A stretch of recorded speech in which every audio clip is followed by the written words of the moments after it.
महापालिका निवडणुकांचे निकाल जाहीर होताच महाराष्ट्राच्या राजकारणात मोठ्या हालचालींना वेग आला आहे. या निवडणुकांमध्ये भारतीय जनता पक्षाने अपेक्षेपेक्षा मोठे यश मिळवत राज्यातील सर्वात मोठा पक्ष म्हणून आपले स्थान पुन्हा एकदा मजबूत केले आहे. अनेक महापालिकांमध्ये भाजपा आणि शिवसेना शिंदे गटाने एकत्र येत सत्ता स्थापन केली असून हे निकाल सत्ताधारी आघाडीसाठी राजकीय बळ वाढवणारे मानले जात होते. मात्र निकाल जाहीर होत असतानाच काही ठिकाणी सत्ता स्थापनेच्या प्रक्रियेवरून वाद निर्माण झाले आणि त्याचाच सर्वात मोठा फटका अंबरनाथ नगरपालिकेतील सत्तेला बसताना दिसत आहे. अंबरनाथ नगरपालिकेत शिवसेना शिंदे गट आणि राष्ट्रवादी काँग्रेस अजित पवार गट यांनी एकत्र येत सत्ता स्थापन केली होती.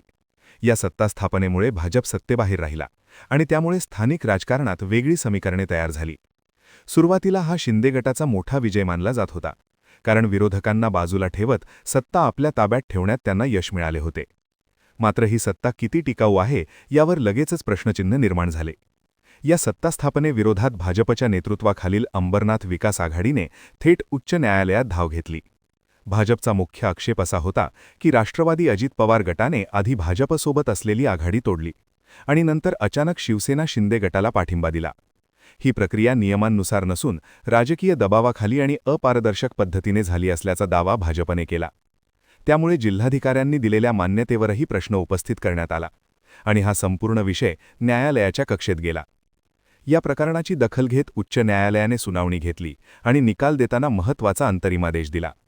न्यायालयाने अंबरनाथ नगरपालिकेत विषय समित्यांच्या सभापतींच्या निवडीसाठी बोलवण्यात येणाऱ्या सभेला संध्याकाळी 5 वाजेपर्यंत स्थगिती देण्याचे आदेश दिले. हा आदेश जरी तात्पुरता असला तरी त्याचे राजकीय अर्थ फार मोठे आहेत, कारण विषय समित्यांवर नियंत्रण असणे म्हणजे प्रत्यक्ष नगरपालिकेच्या कारभारावर वर्चस्व असणे. त्यामुळे ही निवड थांबवल्याने सध्याच्या सत्तेची पकड कमकुवत होताना दिसत आहे. या न्यायालयीन आदेशामुळे शिवसेना शिंदे गटाला मोठा धक्का बसल्याचे राजकीय वर्तुळात बोलले जात आहे. कागदावर सत्ता असली तरी प्रत्यक्ष निर्णय प्रक्रियेवर नियंत्रण नसेल तर ती सत्ता केवळ नावापुरती राहते. अंबरनाथमध्ये नेमकी हीच परिस्थिती निर्माण झाली आहे. सध्या शिंदे गट सत्तेत असला तरी न्यायालयाच्या हस्तक्षेपामुळे त्यांच्या भविष्यातील हालचाली मर्यादित झाल्या आहेत आणि सत्ता टिकवण्यासाठी त्यांना नव्या रणनीती आखाव्या लागणार आहेत. या संपूर्ण प्रकरणात भाजप, काँग्रेस आणि राष्ट्रवादी अजित पवार गट यांनी आधी एकत्र येत अंबरनाथ विकास आघाडी स्थापन केली होती. ही बाबही महत्त्वाची आहे. नंतर अजित पवार गटाने शिवसेना शिंदे गटाला पाठिंबा दिल्यामुळे राजकीय समीकरणे पूर्णपणे बदलली. भाजपचा आरोप असा आहे की ही हातमिळवणी अनैतिक आणि नियमबाह्य असून त्यामागे फक्त सत्तेसाठी केलेली तडजोड आहे. त्यामुळेच भाजपने न्यायालयीन लढा उघडला आणि त्याला प्राथमिक यश मिळाल्याचे चित्र सध्या दिसते. हा प्रश्न केवळ अंबरनाथपुरता मर्यादित राहणार नाही अशी शक्यता आता वर्तवली जात आहे, कारण महाराष्ट्रातील अनेक महापालिकांमध्ये अशाच प्रकारे आघाड्या तयार झाल्या आहेत. जर अंबरनाथ प्रकरणात न्यायालयाने अंतिम निकालात सत्ता स्थापनेची प्रक्रिया चुकीची ठरवली तर इतर महापालिकांमध्येही अशाच याचिका दाखल होण्याचा मार्ग मोकळा होऊ शकतो. त्यामुळे हा निर्णय संपूर्ण राज्याच्या स्थानिक स्वराज्य संस्थांच्या राजकारणावर परिणाम करणारा ठरू शकतो. पुढील काळात या प्रकरणात 3 शक्यता स्पष्टपणे दिसून येतात. पहिली शक्यता अशी की न्यायालय शिंदे गटाच्या बाजूने निकाल देईल आणि सध्याची सत्ता कायम राहील. दुसरी शक्यता म्हणजे आघाडी स्थापन करण्याची प्रक्रिया चुकीची ठरवून विषय समित्यांची नव्याने निवड घेण्याचे आदेश दिले जातील, ज्यामुळे भाजपला सत्तेत येण्याची संधी मिळू शकते.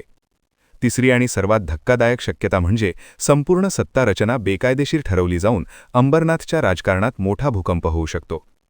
एकूणच पाहता महापालिकेचा निकाल लागला म्हणजे राजकीय खेळ संपतो असे नाही, तर अनेक वेळा खरा संघर्ष त्यानंतरच सुरू होतो, हे अंबरनाथ प्रकरणाने पुन्हा एकदा सिद्ध केले आहे.